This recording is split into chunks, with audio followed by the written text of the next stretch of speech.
agnosia es un trastorno neurológico donde el daño se da en la corteza cerebral. Vamos a tener como una regla general, pero no exclusiva en este caso, que las agnosias se presentan en un hemisferio no dominante. ¿Qué es una agnosia? Es la capacidad normal de reconocer estímulos previamente aprendidos, como por ejemplo, una persona no conoce una bicicleta, pero yo por primera vez le muestro que es una bicicleta, le muestro para qué sirve, de cómo es y de cómo puede utilizarlo. Pero más adelante, a unos años o a unos meses, lo vuelvo a mostrar la misma bicicleta, pero no lo reconoce. Eso es un ejemplo específicamente de una agnosia. Pero, ¿qué es una agnosia? Es la incapacidad de reconocer estímulos previamente aprendidos. Es un trastorno específicamente de no reconocimiento, que no debe haber deficiencia de lenguaje, de intelecto o de los órganos del sentido ni en sus vías nerviosas. Hola, yo les voy a hablar sobre la agnosia auditiva. La agnosia auditiva se manifiesta principalmente por la incapacidad para reconocer, interpretar o diferenciar sonidos. Existen 4 tipos de agnosias auditivas: la agnosia auditiva verbal, la no verbal, la amusia y la fonoagnosia. La agnosia verbal es aquella en la que el paciente tiene dificultad para interpretar correctamente el estímulo auditivo. Eso quiere decir que el paciente te puede escuchar, pero no te entiende lo que se le dice. Un ejemplo puede ser cuando tú al paciente le dices tijera, no te va a entender, pero si le muestras la tijera, sí te va a entender porque ya lo está viendo.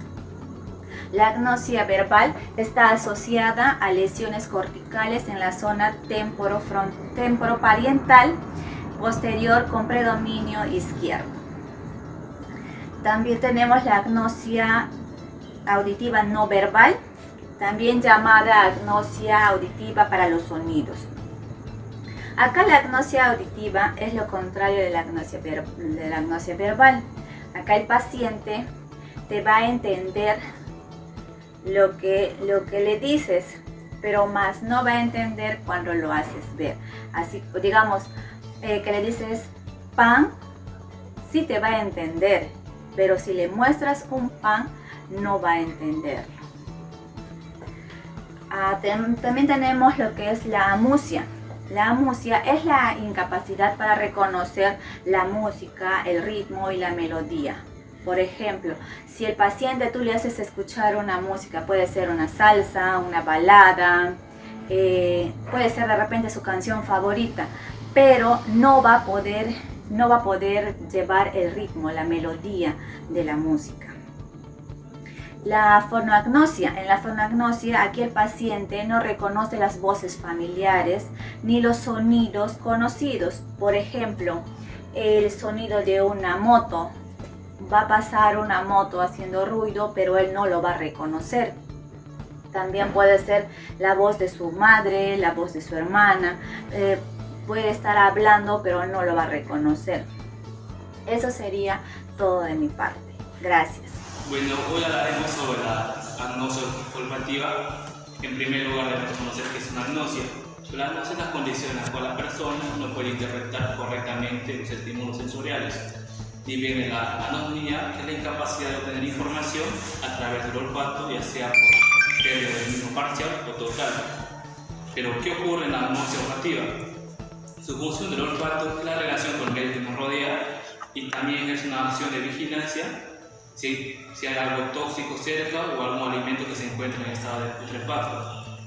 Los diferentes tipos de agnosias olfativas, entre ellos está la anosmia cognitiva, que es nacer con la incapacidad de reconocer olores, y está la anosmia específica, que es la incapacidad de reconocer un determinado olor, y está la hiposmia, que es la disminución del sentido del olfato, y está la hiperosmia, que es una persona que tiene la sensibilidad olfativa muy elevada o exagerada, y está la disosmia, o parosmia, que es la alteración o defecto del sentido del olfato, causando así una distorsión. Vista la pantosmia, que es percibir un olor que no está, o sea, imaginarse un olor que no está presente. Y la trepresmia, que es la disminución del sentido del olfato como consecuencia del envejecimiento. Esto ocurre en las personas que van pasando los años, van perdiendo sentidos, en este caso el sentido del olfato.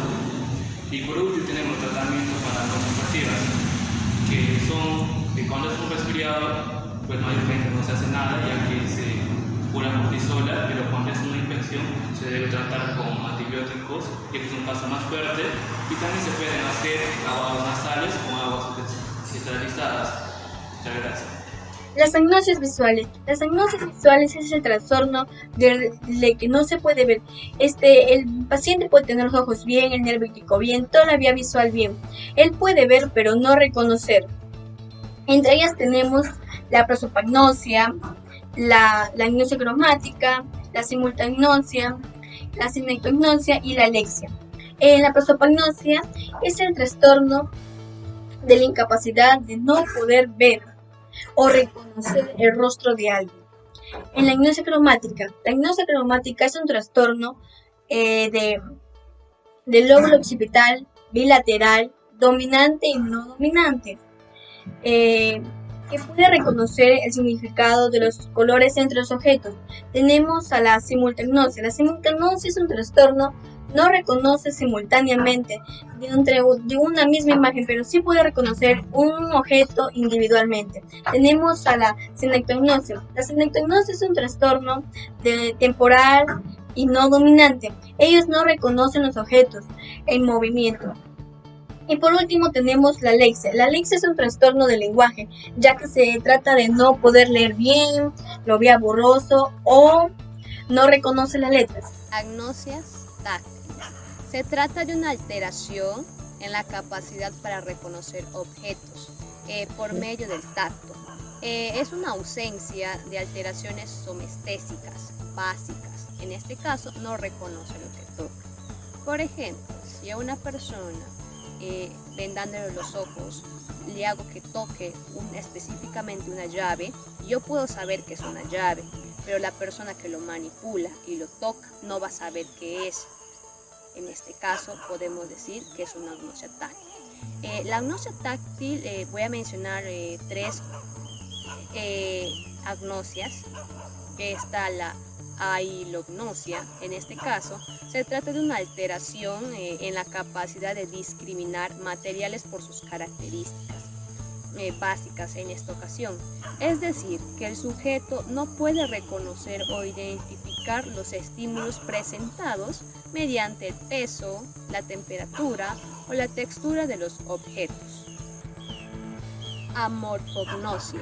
Es la incapacidad de reconocer o identificar o diferenciar formas o tamaños de los estímulos por medio del tacto.